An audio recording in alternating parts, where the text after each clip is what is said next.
It's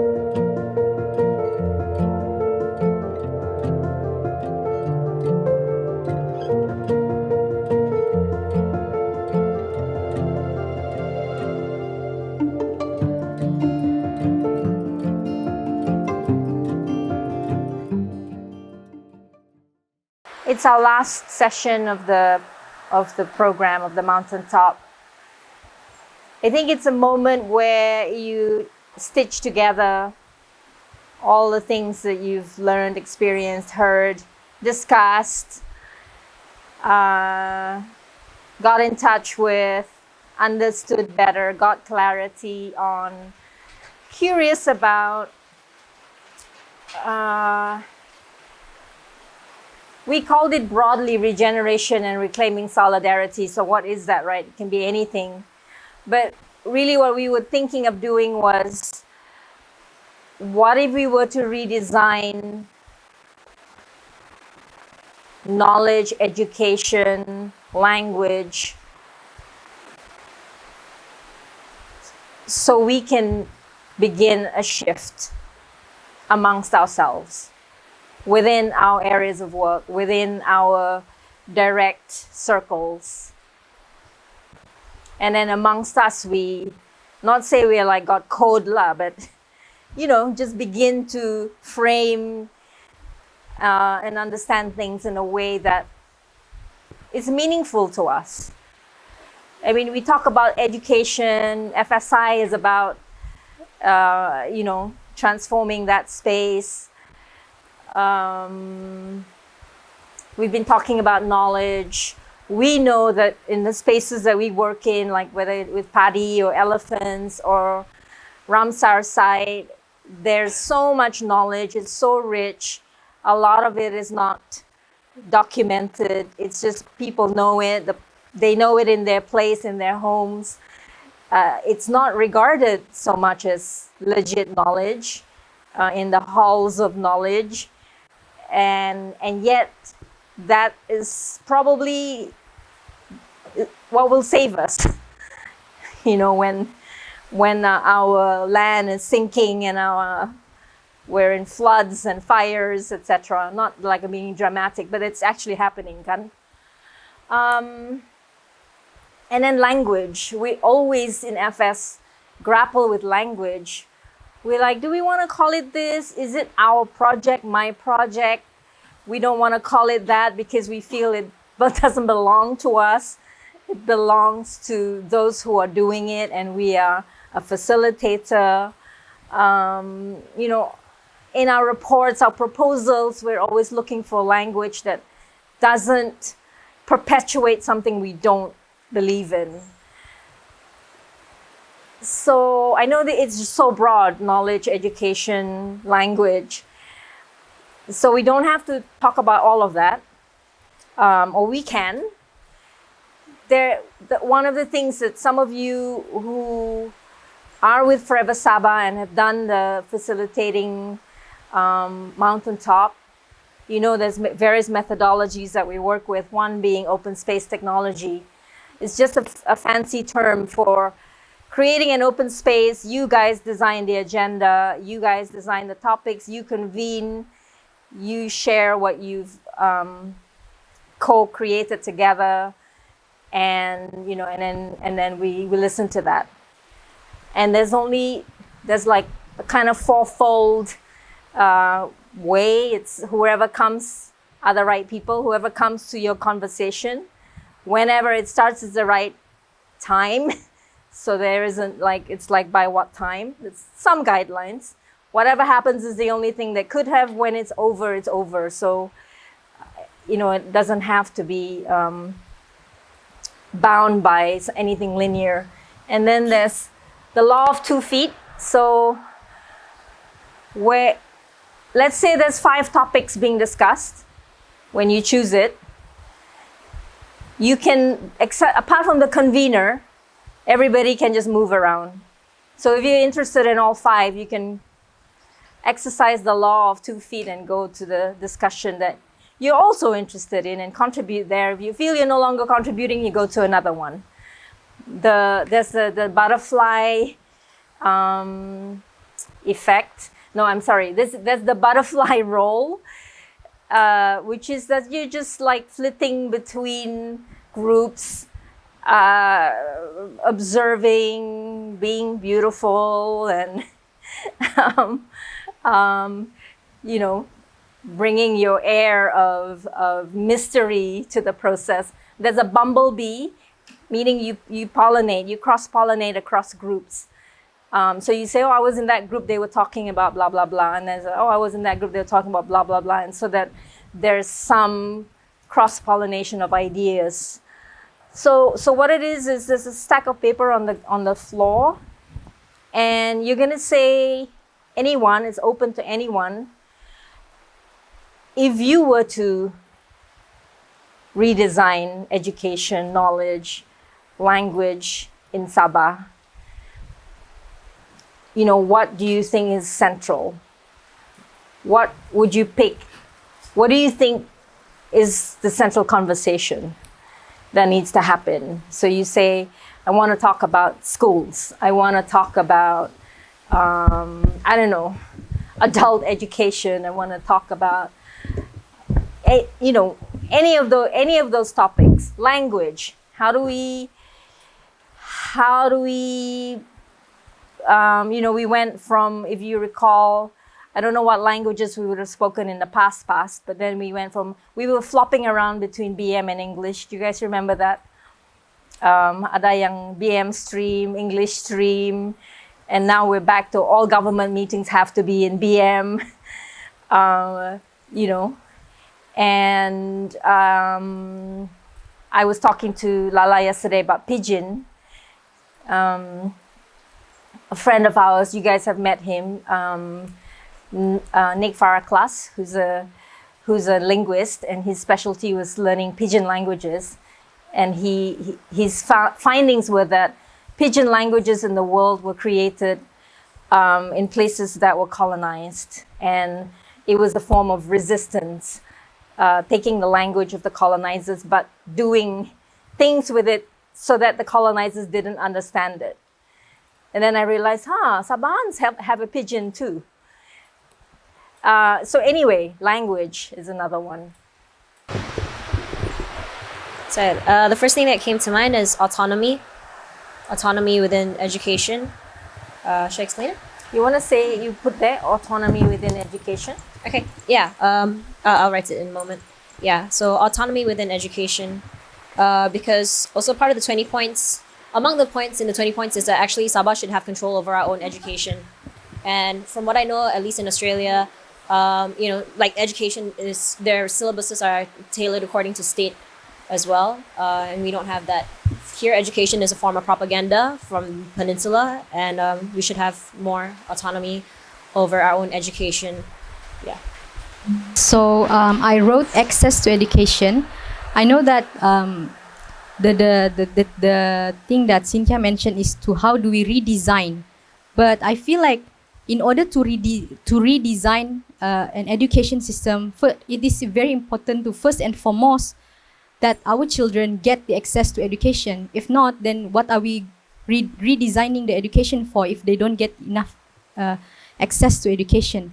So looking into Sabah context, and when it comes to education, I feel like this is an issue or a topic that is worth discussing about, and to brainstorm together of how do we ensure that children in Sabah are able to access into education.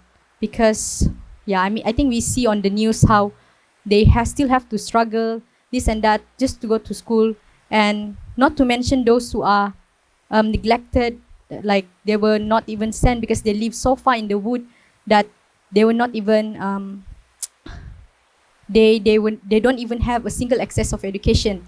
And I feel like a way to decolonize our people is first and foremost by through education. So if they are not able to access, then it's almost impossible to start. So yeah, this is the issue. Sovereignty of Sabah. I think this is the ultimate decolonization issue, I think. So, I don't know.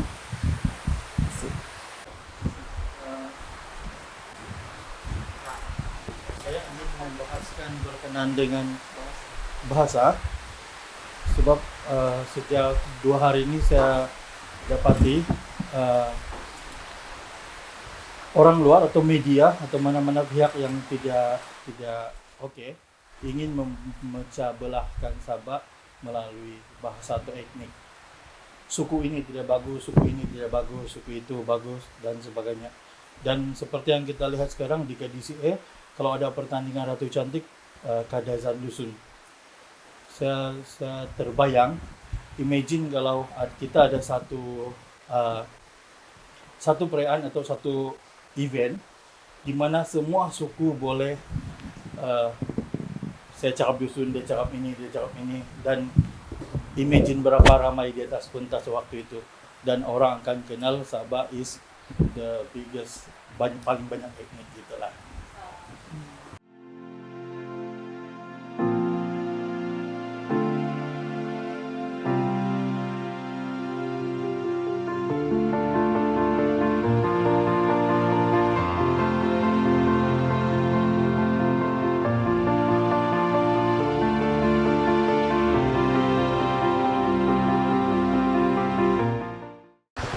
Our topic just now is language, and then perkara pertama yang kami lakukan dalam grup adalah membincangkan tentang isu, dan satu isu yang kami highlight adalah mengekalkan keunikan bahasa yang terdapat di Sabah.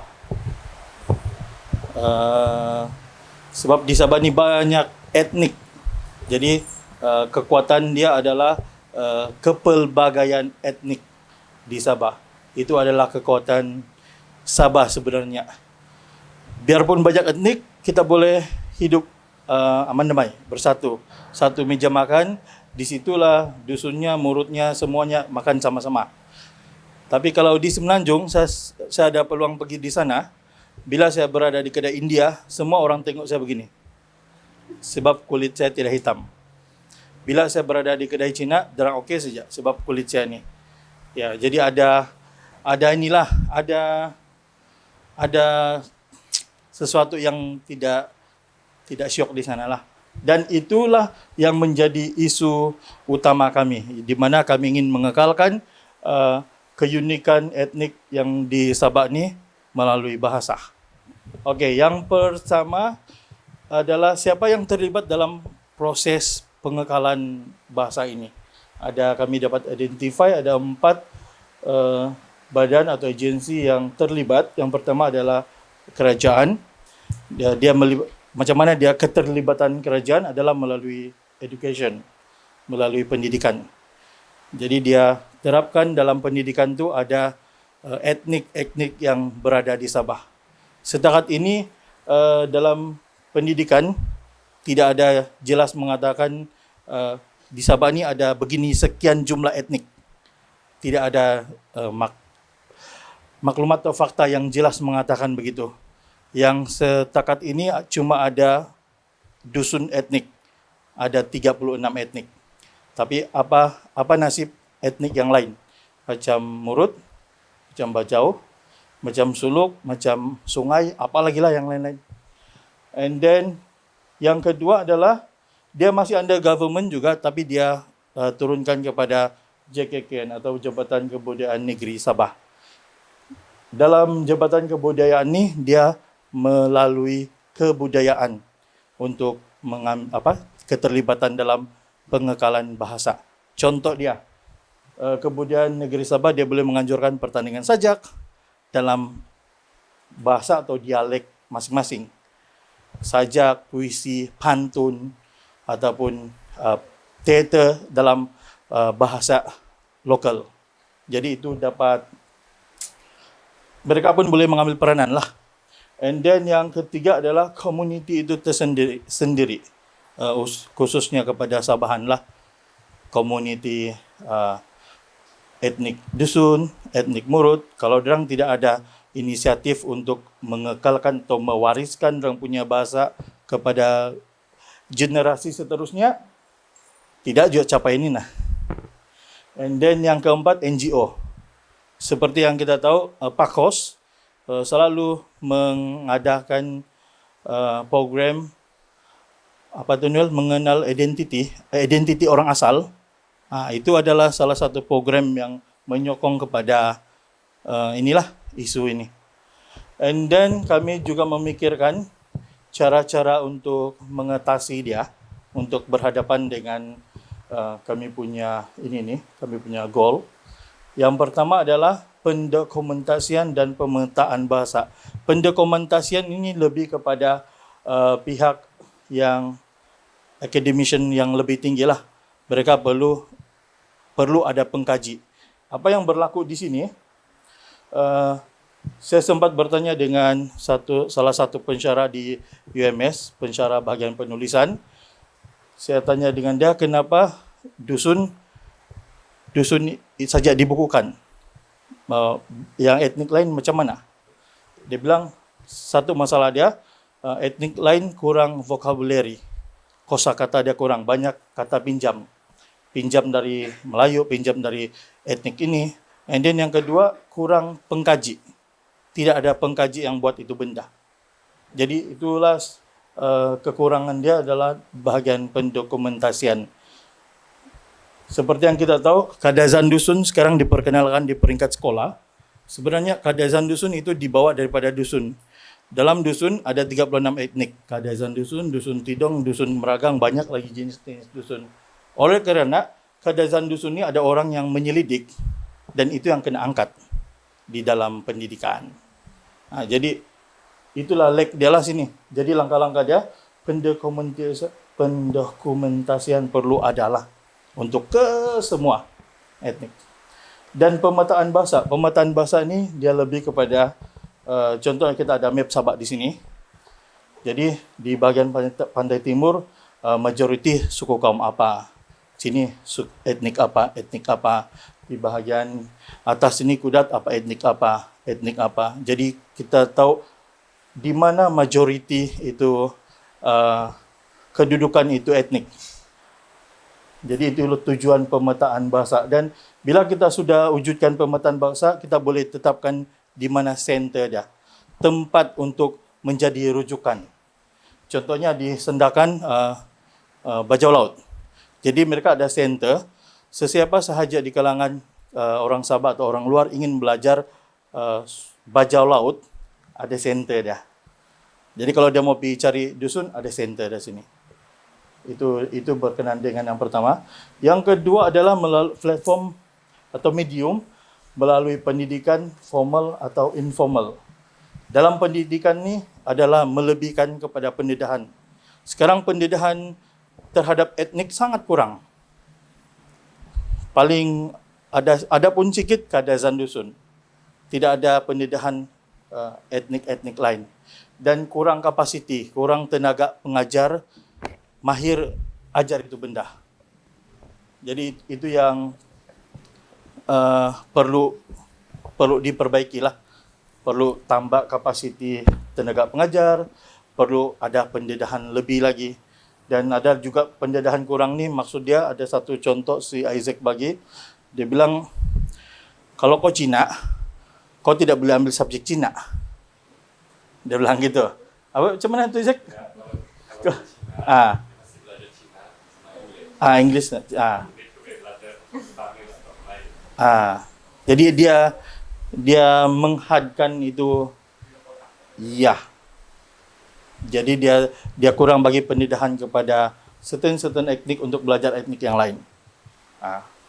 And then yang kedua melalui perayaan ini apa saja jenis perayaan yang diadakan perlu ke arah bahasa. Contoh yang terdekat adalah untuk Adau. Darang perlu bercakap dalam bahasa dusun. Contohnya Bajau Laut di KB. Kalau darang ada perayaan memperagakan kerbau.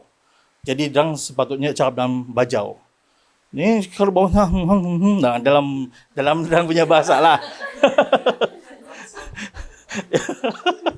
Jadi ada ini boleh jadi medium juga kalau kita ketengahkan lah. And then yang ketiga adalah ni melalui dokumentari macam yang kita tonton semalam tu, and then melalui media sosial.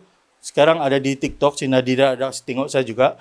Dia punya title macam mana belajar bahasa dusun. Itu di TikTok. Jadi boleh diperluaskan. Dan ini idea dari si Nadira, ada kelab film. Di mana film ini juga adalah satu sastra. Ya. And then langkah yang ketiga adalah belajar daripada pengalaman.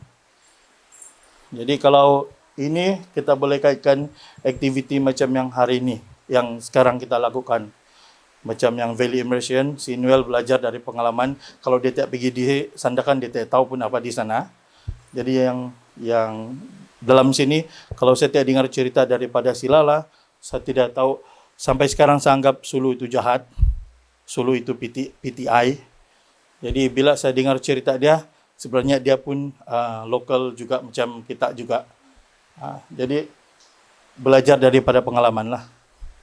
And then secara keseluruhan dia, apakah kepentingan, kenapa kita perlu mengekalkan ini keunikan bahasa? Kenapa? Cukuplah ada dusun, ada Melayu, ada Inggeris, dah. Ada Cina, cukuplah.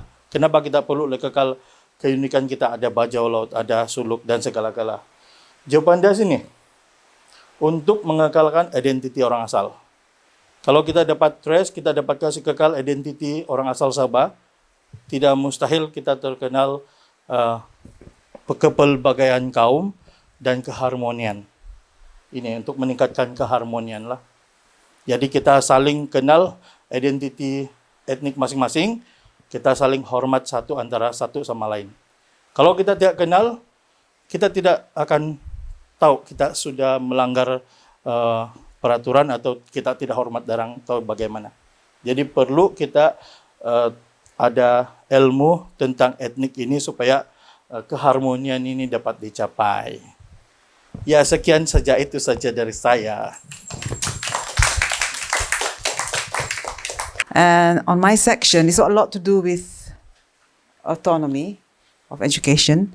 But what I found with sovereignty, I was actually going to be, it's not black and white. And we're talking about sovereignty of another level, a meta level now.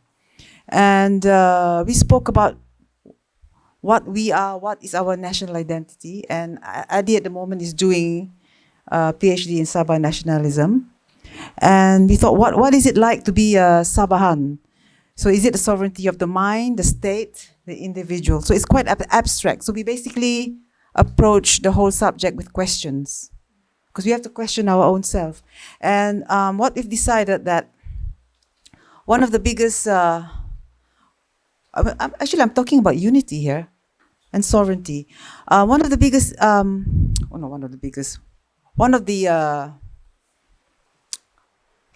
the opinions that came about range from that we should have one vision to be united. And then it's quite interesting. So there we are, we sat down together, people of different ethnic groups, and yet we all feel united. So you're wondering what makes us one and what makes us united and what makes us proud. It's actually a lot to do with pride. And that we all identify as Sabahans, an all-inclusive population. And we talked about people coming into Sabah and they get completely engulfed in our spirit and they don't want to leave. So there you go. We talk about being more robust in our own self-determination, which we need a dose of introspection and grit, according to Ken. That we need grit to know who we are and to know where we stand, not only within ourselves, but also within the state. And Eddie also pointed out that curiosity that leads to acceptance will be an integral part of our sovereignty. Curiosity not even of people outside Sabah, but curiosity amongst ourselves. Because as you know, we are multi-ethnic, and it's upside down question. Do you reclaim or find? So with sovereignty, as we stand at the moment, we are still sort of finding our feet in that sense. So when we do find our feet, do we reclaim it or do we start anew and form our own unique identity as Sabahans? and we talked about, and Noel talked about connections, which can lead to quite a big discussion, because he did say before he met the Soluks, he thought they were a certain type. It's only when he started to talk to them and, and have kupi with them, that he realized that these connections actually united you, right? Make you united, make you more appreciative of what we have in Sabah, our diversity. And also we spoke about karaoke. Although Nadira did point out it's a product of colonialism, but it is it is a unifying factor, especially when you get a group of bad singers together. Who's a bad singer? I'll go karaoke with you. So I think we should see ourselves as world citizens. Who came up with world citizens? Some clever clogs. There were quite a few people. We are world citizens in a way. It's because even when we go outside, when we go overseas, we tend to be world citizens, because Isaac said that when he was studying overseas, his best friends were Africans. And I find that a lot of Sabahans overseas, we tend to be social butterflies and bees.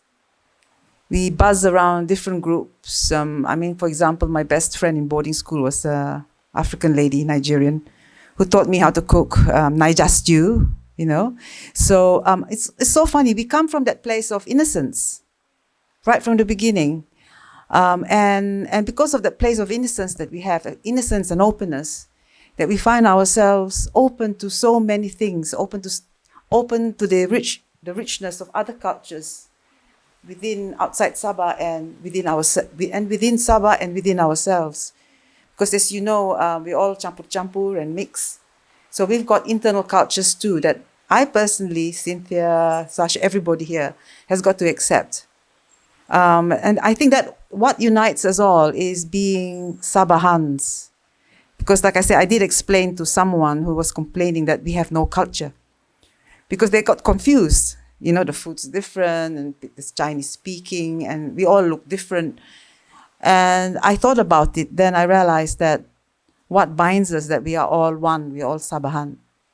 And it's our diversity that makes us unique, special, and strong, and robust, which we can. So thank you.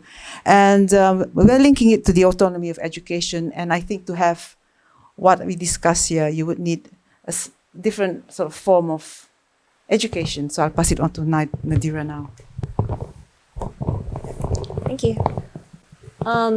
Okay, so I think I was a bumblebee, so I actually went to the other the other posts as well. Pada permulaannya saya fikir yang sovereignty dan autonomy yang ni sama, tapi I was not here when they started on this. Tapi apabila saya baca ni semua dan saya dengar apa yang Lala bercerita tadi kan, I feel very differently about it now. I think sovereignty, and I feel closer to this subject still more than sovereignty, because I have a lot of questions about whether I feel like sovereignty relates to entities and institutions and policy and nation state, and I don't know if I personally believe in those systems anymore. They just feel more, walaupun benda tu ialah benda yang paling material, misalnya ada DUN ataupun macam ada persatuan orang asal semua tu kan, tapi saya rasa macam there's a point where I feel like those become abstracts in a sense. And when I say abstract, I like, siapa yang tulis ni actually? I wasn't there. The spirituality, was that you?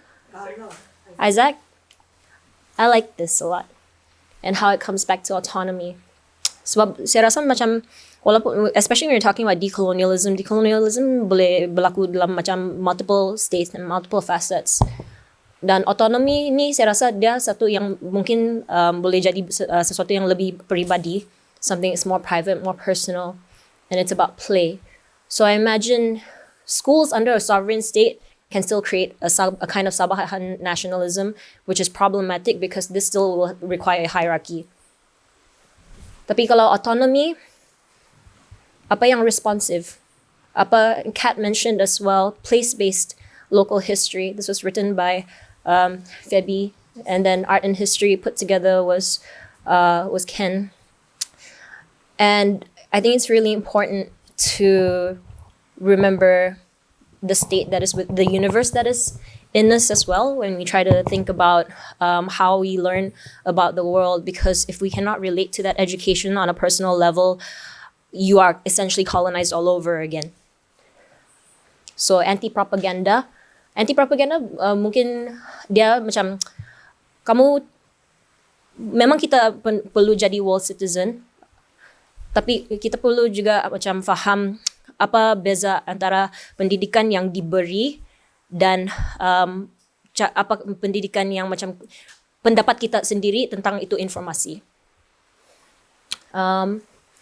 Then critical thinking, basic structure in ethics and morality, philosophy and logic.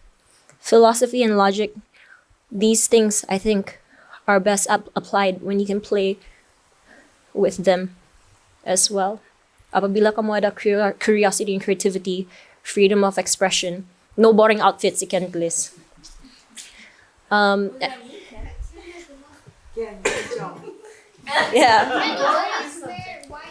Yeah, from the guy who wears white t-shirts every day.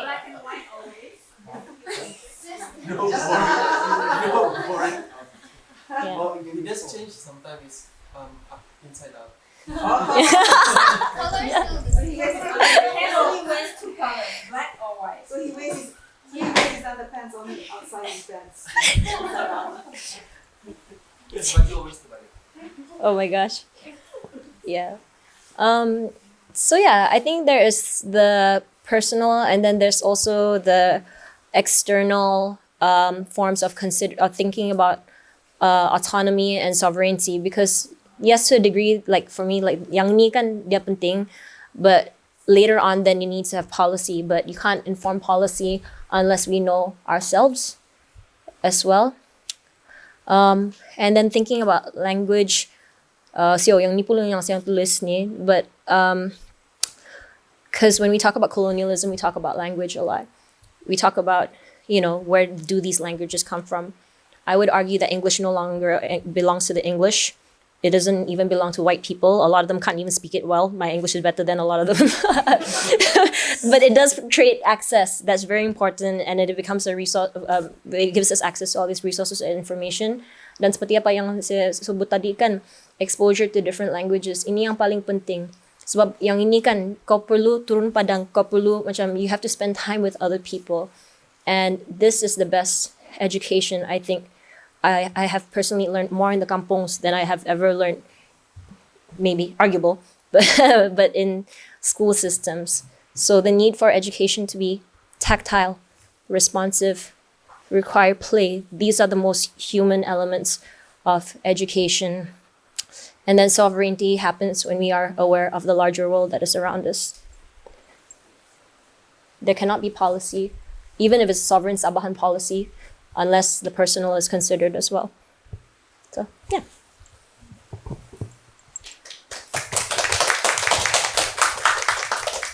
First thing first, before I begin my presentation, whoever comes are the right people, and I cannot agree more to this expression. Seeing where this little issue that I started with grows into branches of new ideas from different people, okay? So the issue that I brought up, or the thing that I proposed, was access to education. And this thing started with the reality that a lot of, I wouldn't say, I think we are all familiar, we see it in the news, okay? Students or children are denied to education. So by right in Malaysia, the education is free for all. Everyone, regardless of who you are, what your skin color is, they should have access to education. But the reality in schools are the teachers are denying undocumented students coming to school because they feel like, oh, there's no point teaching them. It's not like they can sit for examination. And even locals. Okay, I have friends from my school yang doesn't have IC because the parents didn't urus since they were born. So they cannot sit for examination, this and that, this and that. Okay? And then other than that, rural area communities. So, why did this happen? It's first and foremost the lack of teachers. Okay, I mean there are other factors as well, but I'm just going to focus on teachers. Okay, the educators. So why does this thing happen? Why did this thing happen? It's because new teachers like me cannot come into the system because old teachers are still there. Okay, every year the government open a certain number of quota for new teachers to come inside the system. All right, so as a result of the older teachers still in there and the new teachers, they cannot go into the system. That is why we don't really have teachers in these rural areas, because most of the older teachers, they are already married with kids. So it's impossible to angkat your anak beranak go to Pulau Bangi. You know, it's impossible. It's not impossible, but it's hard.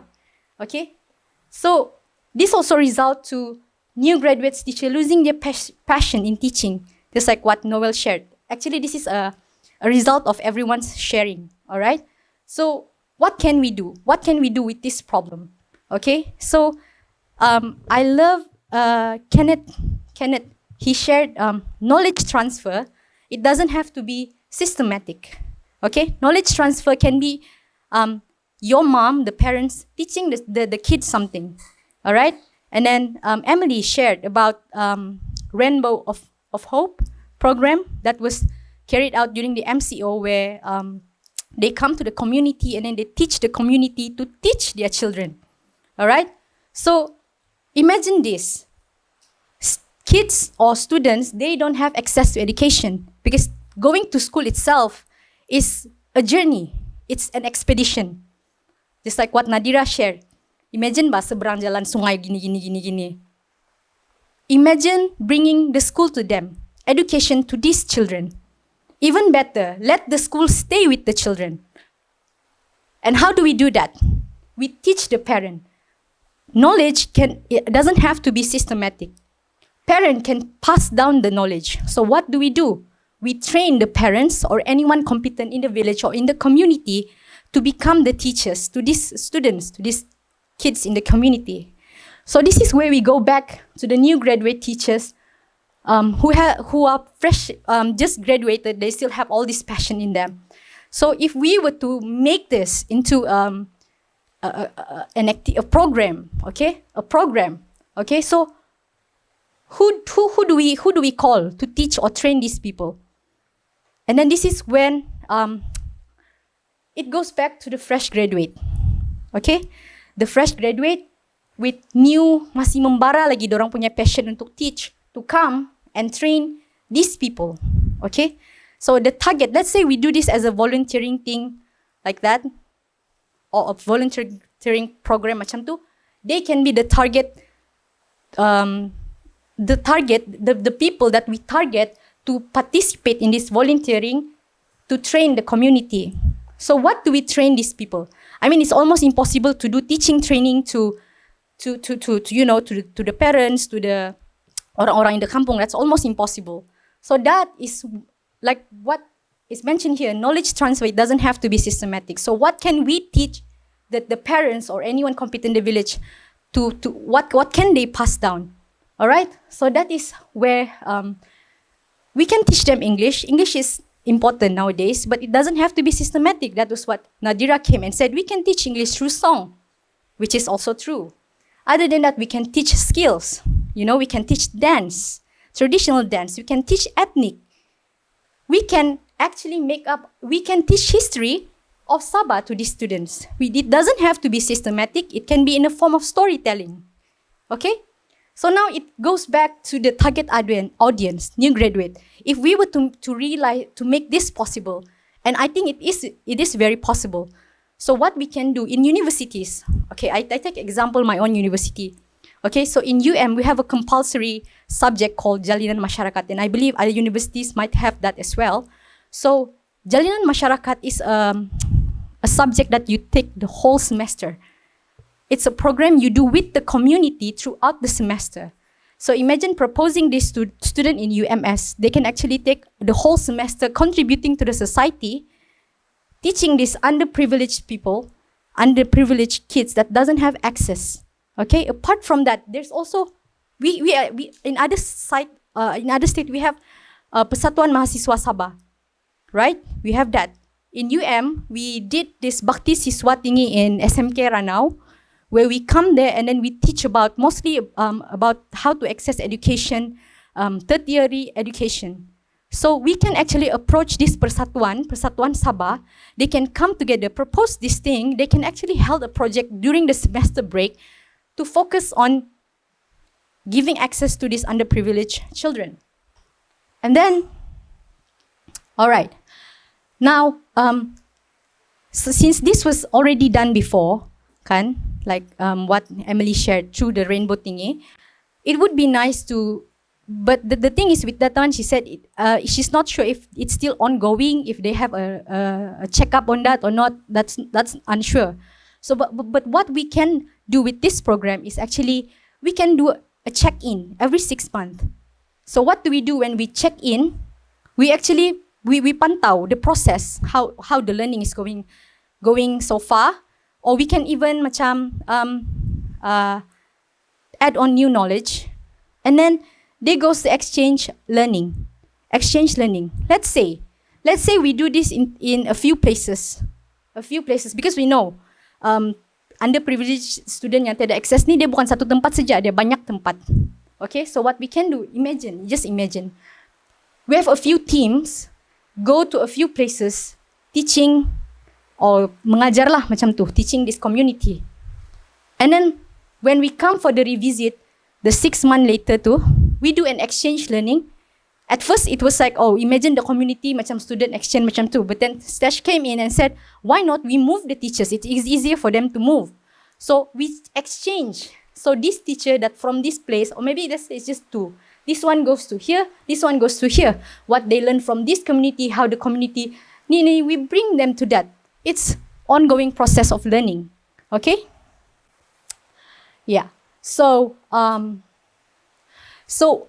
of you might be wondering, what are the contribution that we can make to this community? It doesn't necessarily have to be a systematic one, and it doesn't necessarily have to be macam, oh kita harus ajar ini ibu bapa supaya boleh jadi cikgu. No, it doesn't have to be like that. Our contribution can be as simple as providing them with a syllabus that the parents can refer to so that they know what they want to teach. Okay? Because in education, we have this thing called weekly lesson plan. What are they going to teach today? And there's detail for that. We can help them. We do that because they are not trained teachers, so we can provide those detail for them. And then train the parents. Okay, this one you teach macam ni, kau ikut je macam ni. Ada arahan sini macam mana. Ni. Okay, we teach them that they and in hope that they will be able to conduct that, to teach to the community. Okay, and then other than that, can also teach these people how to teach. Macam simple lah. Okay, you start with this, you greet. First of all, you take their perhatian, attention getter. Then you move into the while activity where you explain, and then the pose where you practice what you teach. Okay, just teach those 3 simple things. All right. So yeah, this is overall my presentation. Now, this is something that I'm very glad because Nadira mentioned education is actually a product of colonialism as well. Now, I know that this presentation, it doesn't touch as much. It might, the aspect of decolonialism is not very ketara lah in this presentation. But one thing that I would like to invite everyone is to see where we are today and how did we get here? How did we get here? Talking and discussing about decolonialism, how did we get here? We get here using the first step that was so easy for us to get, which is access to education. We didn't have problem accessing to that. We didn't have problem taking the first step to education, and that first step is what brought us here. And imagine if the students yang tidak ada access to all that will someday be here talking about this as well, because of the first step that we gave them, the first langkah yang we bawa tu through this program. After all, journey of 1,000 miles start with a single step. So that's all for me. Thank you.